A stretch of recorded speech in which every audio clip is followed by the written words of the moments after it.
do you think it's a fair concern for maybe an outside observer to say, look, they have the quarterback, they have some talent.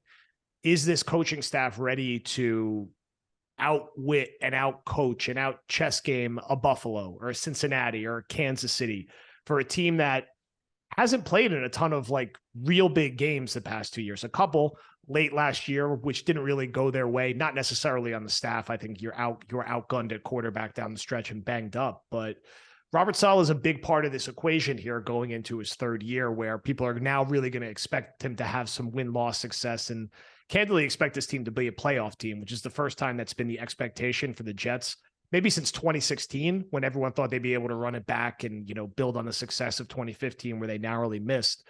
What do you think of Saleh, and who does he remind you of? A pretty unique guy from a personality standpoint. What have you seen from him through a few years?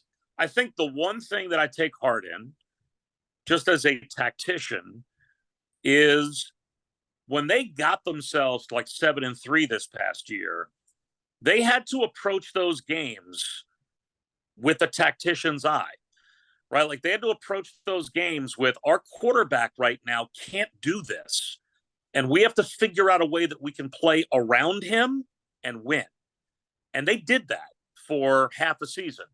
Now, they suffered some brutal injuries, and everybody knows, you lose your best offensive player, arguably at the time, in Breece Hall. You lose, I think, arguably your second best offensive player in Elijah Vera Tucker. Those two injuries, I think, and all the other rotating injuries they had on the offensive line, the quarterback injuries. I mean, Mike White has one great game, and all of a sudden he can't play because he's banged up. So, I mean, there were things that I think they couldn't overcome. But there was a period of time there where they were winning by playing around the quarterback rather than through the quarterback. And I think that takes some different level coaching to do in the NFL. Now he's got a Hall of Fame quarterback. Now he's got a guy that's 2 years removed from being an MVP.